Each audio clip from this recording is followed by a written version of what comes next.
सबसे पहले तो मैं प्राइवेट स्कूल एसोसिएशन हरियाणा की तरफ से सभी पत्रकार साथियों का अभिनंदन करता हूं, स्वागत करता हूं। आज का हमारा जो विषय है वो एसोसिएशन का पुनर्गठन का विषय है। हरियाणा की एक एसोसिएशन हमने सभी साथियों को लेके सिरसा से लेके रेवाड़ी तक, नारनौल से लेके पंचकूला तक सभी साथियों को हमने मंच पर इकट्ठा करके और एसोसिएशन का गठन आज हम करेंगे, जिसका नाम प्राइवेट स्कूल एसोसिएशन हरियाणा हमने तय किया है। जो पूरे हरियाणा के प्राइवेट स्कूलों की जो भी समस्याएं हैं, जितनी भी समस्याएं हैं, वो सरकार के लेवल की हो चाहे डिपार्टमेंट के लेवल की, उन समस्याओं का समाधान करने का काम ये एसोसिएशन करेगी। और इसके जितने भी पदाधिकारी हैं, बनेंगे जो भी पदाधिकारी, वो अपने अपने काम को बहुत सुचारू ढंग से चलाएंगे। इस प्रकार के एक्टिव लोग इस एसोसिएशन में, साथी इसमें एसोसिएशन में रहेंगे। हम कुछ टाइम पहले पत्रकार साथियों को ध्यान होगा कि हरियाणा एजुकेशन डिपार्टमेंट ने एक आदेश पारित किया था कि बिना एसएलसी के सरकारी स्कूलों में एडमिशन होंगे। वो हमने शिक्षा मंत्री जी से, मुख्यमंत्री जी से मीटिंग करवा के वो आदेश को वापस करवाया था, क्योंकि प्राइवेट स्कूल का औचित्य ही क्या रहा, मान्यता का औचित्य ही क्या रहा कि बिना एसएलसी के कोई भी बच्चा किसी भी स्कूल में चला जाएगा तो बच्चे की क्वालिटी को हम कैसे जांचेंगे? हमें क्या पता कि इस बच्चे ने 6ठी क्लास पास करी है या फेल हुआ है, बिना एसएलसी के तो पता ही नहीं। जब तक स्कूल से स्कूल लिविंग सर्टिफिकेट नहीं मिलेगी, और स्कूल लिविंग सर्टिफिकेट तभी मिलेगी जब बच्चा हमें यहाँ पेपर देगा, एग्जाम देगा और उसको हम सर्टिफिकेट देंगे। तो हरियाणा की सरकार ने, एजुकेशन डिपार्टमेंट ने, एजुकेशन मिनिस्टर के मार्गदर्शन में डायरेक्टरेट में वो मीटिंग हुई थी, जिसमें सभी अधिकारी मौजूद थे और हमारे पदाधिकारी भी मौजूद थे। सरकार ने उस फैसले को वापस लिया था। आदरणीय शिक्षा मंत्री जी ने ये कहा था कि ये फैसला वास्तव में गलत है। फिर तो हम ये इतनी बड़ी बड़ी बिल्डिंग खड़े करके, इतना पैसा लगा के, इतने छोटे छोटे नियम पूरे करके मान्यता लेते, फिर उसका तो कोई औचित्य नहीं रहा। तो इस बात को मानते हुए सरकार ने उस फैसले को वापस ले लिया था। अभी 3 दिन से भी एक लेटर चल रहा है, 3 दिन पहले एक लेटर आया है कि हरियाणा में एसएलसी की अनिवार्यता को ख़त्म कर दिया है गवर्नमेंट स्कूलों के लिए। भाई, गवर्नमेंट स्कूल में कोई बच्चा एडमिशन लेगा तो उसको एसएलसी की जरूरत नहीं होगी, बिना एसएलसी के वो दाखिला ले सकता है। ये फैसला हमने पहले बदलवाया था, अब दोबारा से ये फैसला क्यों, किस वजह से ये फैसला आया, किस प्रकार से ये लेटर इशू हुआ, किसने किया? हमें एक कमेटी बना के हमारी एसोसिएशन की और हरियाणा के शिक्षा मंत्री जी से, डायरेक्टर स्कूल एजुकेशन से और हरियाणा के मुख्यमंत्री जी से बात करके और इस फैसले को वापस करवाने का काम करेंगे, क्योंकि ये फैसला हमारे बच्चों के साथ कुठाराघात है। हम अपने बच्चे को पढ़ाते हैं पूरा साल, क्वालिटी एजुकेशन देने का काम प्राइवेट स्कूल करते हैं। हरियाणा में 60%। हरियाणा सरकार एक नारा देती है कि पढ़ेगा हरियाणा तो बढ़ेगा हरियाणा। अगर इस प्रकार के नियम, एसएलसी, स्कूल लिविंग सर्टिफिकेट, ये होता है कि बच्चा इस स्कूल में यहाँ ये क्लास पास करके अगली क्लास में प्रमोट हुआ है, और उसको बिना एसएलसी के बच्चा का स्कूल में जाके पेरेंट्स कह देगा कि मेरा बच्चा तो 8वीं पास कर लीजिए, इसका 9th में दाखिला करो। 9th में दाखिला करेंगे तो उस बच्चे की हम क्वालिटी को कैसे जांचेंगे? हम वो एक बच्चा जो ब्रिलियंट बच्चा है, जो प्रॉपर तरीके से पढ़ के 9th क्लास में हुआ है, और एक इस प्रकार का बच्चा उसमें जाएगा तो वो क्लास का माहौल भी खराब करेगा। कई चीज़ें हैं इसमें। तो इस खामी को दूर करने के लिए शिक्षा मंत्री जी और मुख्यमंत्री जी से मिलकर हम इस बात का समाधान करवाने का प्रयास करेंगे। और हमें विश्वास है कि हमारी इस बात को सरकार समझेगी। पहले भी समझा है, पर अब पता नहीं किसी अधिकारी की वजह से या किस प्रकार का निर्णय किसने लिया है। हम इसकी घोर निंदा करते हैं और हरियाणा सरकार से मांग करते हैं कि इस एसएलसी वाले मुद्दे को अनिवार्य किया जाए, ताकि बच्चा हरियाणा का ठीक पढ़ सके और प्राइवेट स्कूल भी उसको ठीक पढ़ा सके। प्रदेश में कितनी एसोसिएशन है? ये दो प्रदेश में देखो जी, एसोसिएशनों का हम कुछ नहीं कह सकते। एसोसिएशन 2 भी हो सकती है, 1 भी हो सकती है, 3 भी हो सकती है। वो तो हमारी जो एसोसिएशन है वो हरियाणा में बहुत एक्टिव एसोसिएशन है। हरियाणा में हमने काम किए हैं और आगे भी काम करेंगे। अब कोई एसोसिएशन बना के अपने थैले में डाल के घूम रहा हो तो उस बात का तो हमें नहीं पता ना कितनी एसोसिएशन है। काम करने वाली जो एसोसिएशन है वो आप सब लोगों के सामने है। दूसरी बात, हमने सरकार से मांग करी थी कि स्कूल बसों का जो टैक्स है, कोरोना काल का तो सरकार ने माफ़ कर दिया।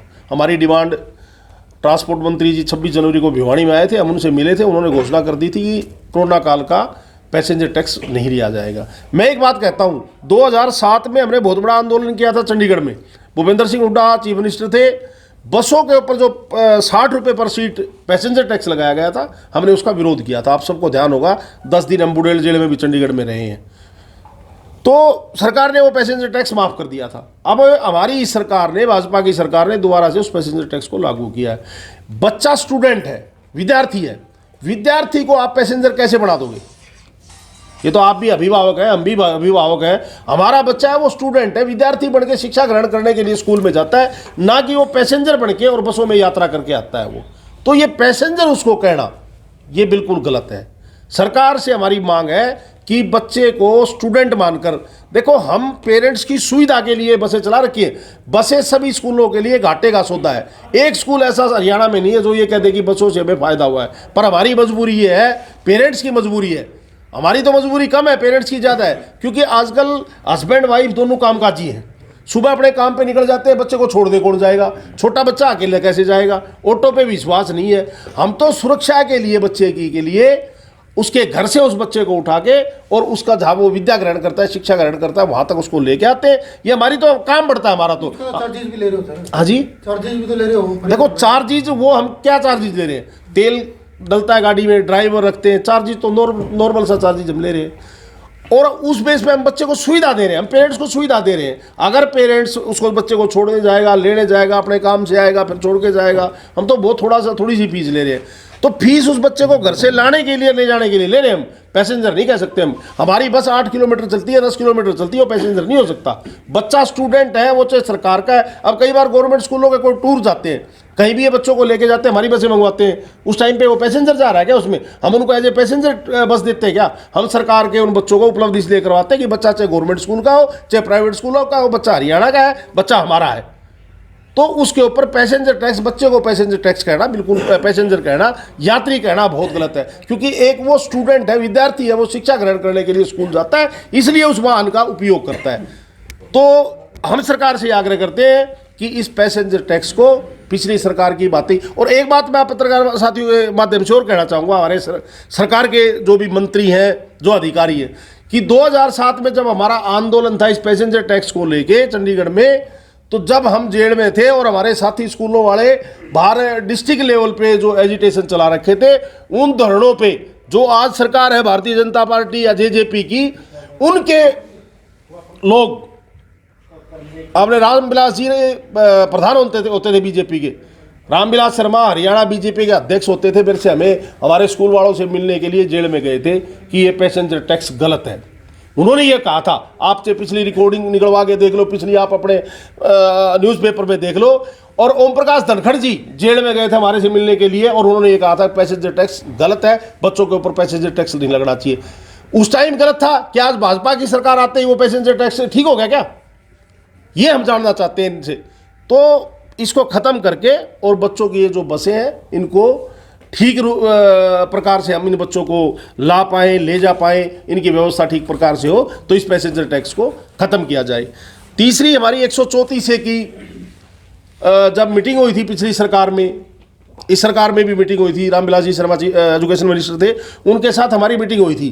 करनाल में हमने सीएम हाउस का घेराव किया था, उस टाइम पे इन्होंने हमें बुलाया था बातचीत के लिए, और जब बातचीत हुई तो खुल्लर साहब जब चीफ सेक्रेटरी थे, सरकार के अधिकारियों ने हमें ये कहा कि हमारे पास बजट नहीं है, पैसा नहीं है, 9th क्लास तक का अभी आपको हम 8th क्लास तक का हम आपको पैसे देते हैं, और थोड़े से टाइम के बाद हम 9 से +2 का पैसा आपको दे देंगे। उन बातों को 7 साल 6 साल हो गए, आज तक वो 9 से +2 तक के बच्चों को अब 134 के पढ़ाते हैं, उसका 1 रुपया स्कूलों को नहीं दिया गया है।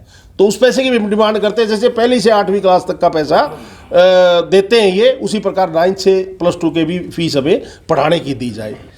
चौथा हमारा हरियाणा विद्यालय शिक्षा बोर्ड है। पिछली बार आप पत्रकार साथियों को ध्यान होगा कि पिछली बार हरियाणा के बच्चों का, गवर्नमेंट स्कूल के बच्चों का सेंटर अलग और प्राइवेट स्कूलों का बच्चों का सेंटर अलग। गवर्नमेंट स्कूल का सेंटर तो उसी गांव में जिस गांव में वो बच्चा पढ़ रहा है, प्राइवेट स्कूल का सेंटर 10 से 15 किलोमीटर दूर दूसरे गाँव में। क्यों बच्चों में भेदभाव? बच्चा हरियाणा का बच्चा है, चाहे गवर्नमेंट स्कूल का है, चाहे प्राइवेट का है, हमारा बच्चा है, उसके सेंटर में भेदभाव नहीं होना चाहिए। तो वो हमने मांग करी, कुछ मानी गई, कुछ नहीं मानी। अब की बार भी हम बोर्ड से आग्रह ये कर रहे हैं कि जहां गवर्नमेंट स्कूल का बच्चा बैठे, हम समरसता की बात करते हैं आपस में कि हम एक है, हरियाणा एक, हरियाणवी एक, हरियाणा एक, मुख्यमंत्री जी भी ये कहते हैं, तो वो बच्चे भी तो हरियाणा के हैं ना। गवर्नमेंट स्कूल का बच्चा भी हरियाणा का है, प्राइवेट स्कूल का भी बच्चा हरियाणा का है। उन बच्चों के साथ भेदभाव ना करके जहां प्राइवेट गवर्नमेंट स्कूल का सेंटर हो, वहीं उसी सेंटर पे प्राइवेट स्कूल के बच्चों का सेंटर हो। ये भी हमारी बोर्ड से डिमांड है। एक तीसरी बात, हमारा एक कोरोना काल में बसें हमारी खड़ी हैं, सिर्फ 10% फ्यूल का खर्चा हमारा बचा है। लोग कहते हैं कि बसें तो चलाई नहीं, सरकार भी कहती है बसें चलाई नहीं। खड़ी बस के ऊपर भी सारा खर्चा लगता है, तेल को छोड़ के। हमारा इंश्योरेंस लगा, हमारी पासिंग लगी, हमारा रख रखाव लगा। तो कोरोना काल का जो इंश्योरेंस का पैसा है बसों का, वो भी सरकार माफ़ करे किसी प्रकार, उसको बात करके अधिकारियों से। और बसों का जो इंश्योरेंस कोरोना काल का मांग कर रहे हैं हम, कोरोना काल में क्योंकि बस रोड पे नहीं आई, इंश्योरेंस का मतलब है आप व्हीकल को घर से बाहर निकाल रहे, रोड पे लेके आ रहे हो, उसका इंश्योरेंस जरूरी है। तो जब रोड पे ही नहीं आई तो उनका इंश्योरेंस माफ़ किया जाए, ये भी हमारी सरकार से मांग है। पैसेंजर टैक्स कब शुरू किया है? पैसेंजर टैक्स जब कांग्रेस की सरकार ने ख़त्म कर दिया था और बीजेपी की सरकार के बढ़ने के 1.5 साल बाद ये शुरू कर दिया था इन्होंने। उससे पहले नहीं मानते? हाँ, उससे पहले नहीं मानना था, उस मांगा ही नहीं था। 1.5 साल तक तो इन्होंने भी नहीं लिया। उसके बाद अधिकारी पता नहीं क्या गड़बड़ करते हैं। रेवेन्यू की बात, अब एक चीज़ को तो छोड़ दो आप, रेवेन्यू आपके पास शराब से आ रहा है और कहीं से आ रहा है और बहुत सारे और चीज़ है। एक स्कूल है, हरियाणा सरकार का काम है, हरियाणा का नहीं किसी भी सरकार का काम है, बच्चे का फंडामेंटल राइट है एजुकेशन लेना, शिक्षा और चिकित्सा। हम शिक्षा देते हैं, काम सरकार का है, कर रहे हैं प्राइवेट स्कूल। और बिना सरकार के किसी मदद के कोई भी प्राइवेट स्कूल किसी प्रकार की ऐड नहीं लेता, किसी प्रकार से गवर्नमेंट से हमें कोई किसी प्रकार का कोई भी बेनिफिट नहीं मिलता हमें। हम अपने पैसे से, अपने संसाधनों के द्वारा हमने इतनी बड़ी बड़ी बिल्डिंगें खड़ी कर रखी हैं, किसी ने लोन पे खड़ी कर रखी है, किसी ने कर्ज पे खड़ी कर रखी है। और ये बच्चों को पढ़ाने जैसा पुनीत काम ये प्राइवेट स्कूल, हरियाणा में आप कहीं भी रिजल्ट उठा के देख लो, अव्वल किसी भी फील्ड में आप उठा के देख लो, प्राइवेट स्कूल का बच्चा अव्वल है। तो इस प्रकार की चीज़ें जब बच्चों में भेदभाव नहीं करना चाहिए, तो हम बसों, ये तो सुविधा दे रखी है हमने बच्चों के लिए, पेरेंट्स की सुविधा के लिए हमने बसें लगा रखी है। नहीं, हम तो नहीं चाहते कि बस लगाएं, हम मजबूरी है हमारी, क्योंकि पेरेंट्स को टाइम नहीं है। हम बच्चे को उसके घर से सुरक्षित चाहते हैं कि बच्चा घर सुरक्षित जाए और सुरक्षित स्कूल में आए। कितना टैक्स है पैसेंजर? ये 60 रुपये से शुरू होता है, कहीं अलग अलग है भाई, जो पर सीट अलग अलग है, पर मंथ पर सीट 60 रुपये है। ये एक बस का है, सभी बसों पे ये लागू है। अगर 50 सीटर बस है तो 3000 रुपये महीने के हो गए, 3000 रुपये महीने के हो गए एक बस का, तो 36,000 रुपये एक महीने का वो टैक्स हो गया उसका। तो ये बच्चे, ये भार किसके ऊपर पड़ता है? ये पेरेंट्स के ऊपर पड़ता है। हमारे से कोई टैक्स लेगा, हम वो पेरेंट्स से लेंगे, क्योंकि स्कूल तो जेब से वहन करेगा नहीं। तो हम नहीं चाहते हरियाणा के पेरेंट्स के ऊपर किसी प्रकार का आर्थिक बोझ पड़े, तो सरकार से आग्रह करते हैं कि इसको माफ़ किया जाए। जिला प्रधानों की नियुक्ति करी आज हरियाणा एसोसिएशन। आज हम प्राइवेट स्कूल एसोसिएशन के स्टेट के पदाधिकारियों की घोषणा करेंगे अभी मीटिंग के बाद, और वो सूची आप लोगों को जब प्रेस नोट जाएगा तो उपलब्ध करवा दी जाएगी। जिला प्रधान अभी नहीं बना रहे, जिला प्रधान हम हर डिस्ट्रिक्ट में जाके और वहाँ के स्कूलों से, देखो हम कोई नहीं बनाने वाले, तो हमारे स्कूल के साथी हैं, स्कूल के साथियों को बुला के मीटिंग करके वहीं हम जिला वाइज घोषणा करेंगे। जो साथी चाहेंगे, जिस जिले में जिस प्रकार का प्रधान चाहेंगे काम करने वाला, वो हमारे जिले के लोग तय करेंगे। पहली मीटिंग आपकी एसोसिएशन? हाँ, आज ये नई एसोसिएशन की हमारी पहली मीटिंग है। और ये सौभाग्य कैथल, आप लोगों के दर्शन करने का सौभाग्य हमारी कैथल की टीम ने हमें दिया है। इसके लिए तो कैथल का भी शुक्रगुजार है और आपका भी धन्यवाद करते हैं। सर, एक जो कुलभूषण शर्मा जी वाली है जो अलग से, जी अलग है कैसे एसोसिएशन से, या इसके मेंबर वो भी हैं, ये मिक्सअप है? देखो, कुलभूषण शर्मा फेडरेशन के, प्राइवेट स्कूल की जो फेडरेशन है उसके प्रधान हैं, और मैं भी उसका जनरल सेक्रेटरी था। 18 साल हमने कुलभूषण जी और हमने इकट्ठा काम किया है। पर एक प्रजातंत्र प्रणाली के हिसाब से वहाँ कुछ ठीक नहीं चल रहा था, क्योंकि प्रजातंत्र में हमारे पास नियम पड़े अफर्मेंट सोसाइटी के, आप लोगों को भी, आप हमारे से ज़्यादा तो आप लोगों को पता है कि एक पद पे दो योजना से ज़्यादा नहीं रह सकता कोई भी। तो हमने उनसे मांग करी कि प्रजातांत्रिक तरीके से इसका चुनाव करवाओ आप। उन्होंने चुनाव करवाने से मना कर दिया और तीसरी चौथी बार भी 18 साल से लगातार वो प्रधान है। स्कूल वाले साथी बदलाव चाहते हैं, बदलाव उन्होंने किया नहीं। हमें तो मजबूरीवश आज ये फैसला करके, हम तो हरियाणा के स्कूल संचालकों की जो मन की भावना थी उसको समझते हुए आज हमने इस एसोसिएशन का गठन किया है। भूषण से तंग हो गए। नहीं, आपने तो छोड़ दी, जैसे और स्कूल संचालक बैठे हैं, जैसे इन्होंने भी पहले वाले छोड़ दी। ऐसा है जी, छोड़ दी तभी ये मीटिंग करवाई है इन्होंने, अगर नहीं तो ये मीटिंग क्यों करवाते। कितने लोगों ने छोड़ी है? ये अभी तो लोगों का नहीं पता, फेडरेशन को छोड़ कितने लोग छोड़ेंगे अभी नहीं, कुछ नहीं कह सकते। अभी हम गठन करके आज से हम अपना नया काम, नई एसोसिएशन का काम शुरू करवा रहे हैं। इसको रजिस्टर्ड करवा के सारा काम बिल्कुल पूरे तरीके से होगा। हमारा प्रयास ये है कि हम हरियाणा के कोने कोने में, गली गली में एक एक स्कूल में जाए, और हमारी जो नीतियां है वो ये है कि गली गली का स्कूल, कोने का स्कूल भी बचे, छोटे से छोटा, बड़े से बड़ा स्कूल हरियाणा में चलता रहे। इसी प्रकार हमारा प्रयास ये रहेगा। क्या नाम रखा है एसोसिएशन का? Private school association Haryana.